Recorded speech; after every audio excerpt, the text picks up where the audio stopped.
All right, hello again. This is Jeff Scott, and I'll be talking to you right now, going over a demo of the Microsoft Threat Modeling Tool 2016.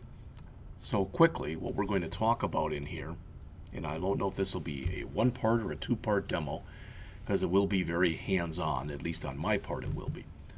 First, we'll talk about some generalities, go back over again the major data flow diagram symbol and some data flow diagram rules.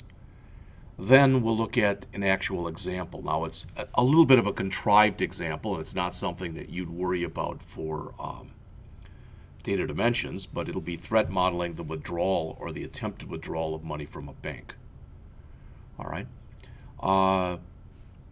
Get into the Threat Modeling Tool 2016 in depth and breadth of coverage, and then talk about where we would go next with this. Now I do want to mention, and it's pretty obvious, I'm sure, but if I go out to Google and I type and I key in download Microsoft Threat Modeling Tool, you'll notice what comes up right away, or what was coming up, was 2014. But the 2016 is recent, it's only about a month or so old. And if I go here, it'll bring me to the download site. If you've never seen this kind of thing before, when I click download, it'll give me the opportunity to download the product itself, which is about 4 meg, and 2 different documents. And we're going to look at both of those in just a minute. And I'm not sure if I have them, so I'm going to re-download them otherwise. The Getting Started Guide and the User Guide. There are a few things in each one of those that are worth looking at, but I already have the tool installed on my system. It's a simple download, so I'm not going to choose that one. So I'm just going to choose Next. And it'll open up both of the documents. At least ideally, that's what's going to happen in just a couple minutes. So there's both a Getting Started Guide and a User Guide. So, but the point is, from where I was here before, it's just a simple download lookup. All right? So let's get back to the slides and start talking about what we're going to be doing here. I don't want to keep bouncing back and forth between slideshow and non-slideshow, so I'm just going to keep it right here. Now, these are slides that I have prepared. They're not, technically, they have nothing to do with Microsoft because they were all done by me, whereas many of the ones I've shown have been my creation. All right? And so when we start here, as I say here with some generalities, depending on who you are, notice it says threat modeling is a science and threat modeling is an art. It really and truly is both. Because when I say it's a science, technically anyone can learn to threat model. I mean, I'm still learning it. All right, someone like Doug has got basically a history or a life history of doing it. But as mentioned right there are certain steps, there is a certain protocol that typically, if you can and do follow it in sequence, you'll be able to threat model virtually any problem or situation. The problem, so to speak, with this is, what you're doing when you're threat modeling, following that protocol, is you're threat modeling the problem or the situation as you currently know it. So a lot of times when you start up a project, you'll threat model so you can try to identify threats initially. But as the project goes on, it's important to go back and review the threat modeling you've done, because times change, situations change, possibly the threat landscape may change. All right? So as it says, in some ways it's a science, in some way it's an art. So this is the example I gave. And I'm not an artistic person, but I said imagine that I'm an art instructor. I'm teaching, I don't know, drawing 101. So if the first day of class I come in and bring in a bowl of fruit, and I say to each one of you, paint it or draw it or whatever, and there's 25 of you in the class, ideally, I'd get 25 totally different looking paintings, drawings, whatever, in a room of 25 students. But what I'd be asking would be your impression of that bowl of fruit. So if there were apples and bananas and grapes in it, one of you may fixate on the grapes, for example. And you might draw that, or just draw that, or draw that bigger than everything else. Someone else might fixate on the apple. All right, so there, as it says there, none of these drawings would necessarily be wrong. All right. Virtually all of the time, threat modeling is worth it. even though it means that you're going to have to invest time, money, and people.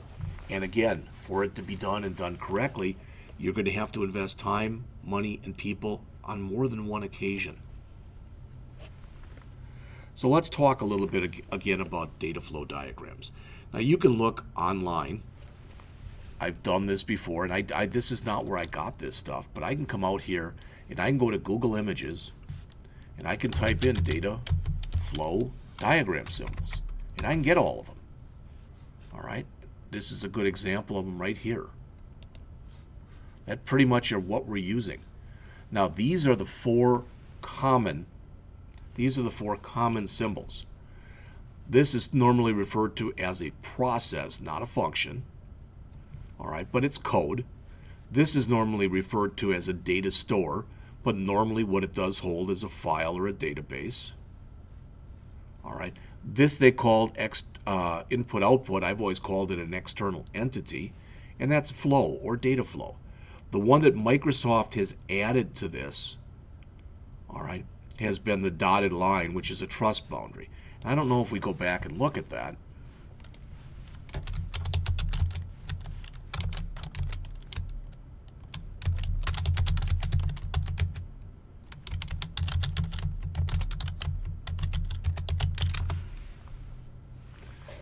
If we see that in there, the trust boundary. Okay, see, I don't see it right there, but that does, it is a symbol, and it is a symbol that Microsoft has introduced into the data flow diagrams. And I've mentioned this before in other lectures, be it here or in the classroom or both, and that is the fact that data flow diagrams are not the only tool that can be used. All right, two reasons that they're predominantly the tools that are used. One, they have very few symbols. You saw the four, and I mentioned the other one. All right. Number two, they're active documents. They're showing data flowing in the system. There are other types of UML or Unified Modeling Language diagrams that you can use, but they're not used with nearly the amount of acceptance, all right, because there are more symbols and it doesn't show data flowing. All right. So a DFD, as it says there, it's not a flow chart. It's a diagram showing the flow of data between different components. Here are the major symbols. We already saw those, but let's just go over them one more time. Rectangles are external entities. So there are things that processes deal with.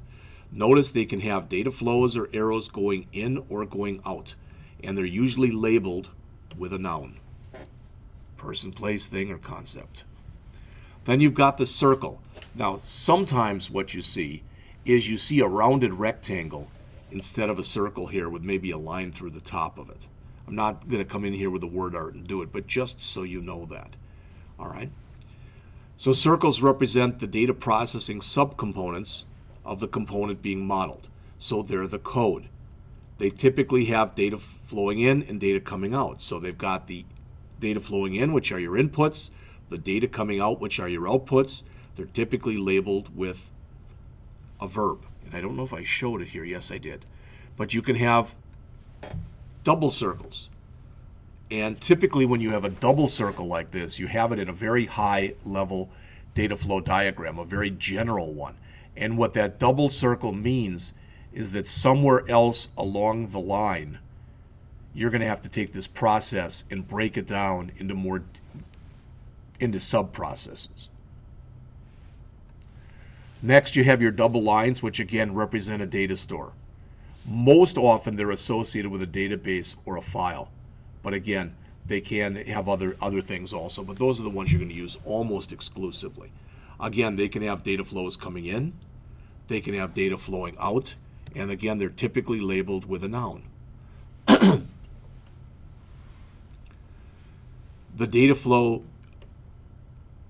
arrows cannot be double tipped, so they can't be like this. So they're either flowing into or flowing out of type of thing. They represent the data flow between a component and typically an external entity, and they're typically labeled with a noun. All right, so I guess I could go back because at least when we talk about these symbols, I guess they're easier to see like this.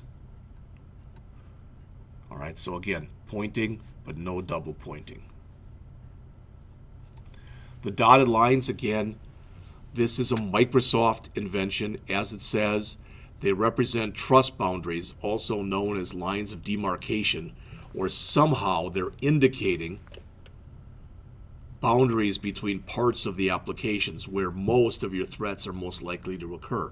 These are some examples here. Machine boundaries, process boundaries, there can be human boundaries, and again, they're most often labeled with a noun. Some rules regarding data flow diagrams.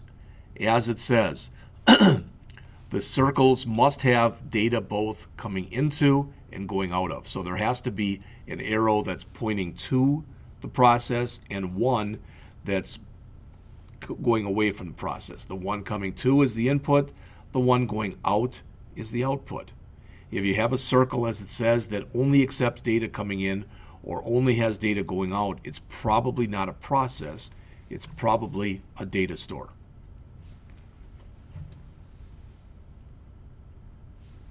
I kept the coloring here just so you could see this, so it would stand out a little bit. Anytime that you have things that are in red, that means they're untrusted. And by default, with the threat modeling tool, when you draw trust boundaries, they are red. So only rectangles, lines, and data stores can be red. On the other hand, when you've got things that are green, those things are trusted, and anything can be green. If you've got things that are orange, and these are optional. So with some organizations, it's red, meaning it's untrusted, or it's green, meaning it's trusted. Because orange, as it says there, means that it's partially trusted. Typically, you'll only have that in high-level contextual type of DFDs that are to be broken down later. And if you do make things that are orange, only rectangles, which are your external entities, and lines, which are your data flows, can be orange.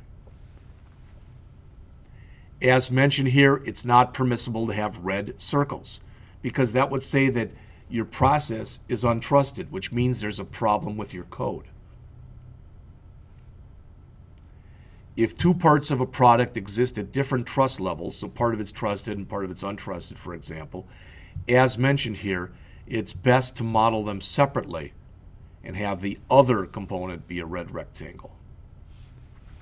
The more red things you have in a DFD, the worse off you are. That should just make sense. That means the less trust you have. The further the red lines penetrate into a document, all right, the scarier it is. So you want to focus on that path that has the most red in it first. If you've got green lines going out towards red components, that might mean there's an information leak and you want to check into that. You can have untrusted data flows between trusted components. In fact, I should even do this. You can have untrusted data flows, meaning that they can be read between trusted components, meaning they would be green.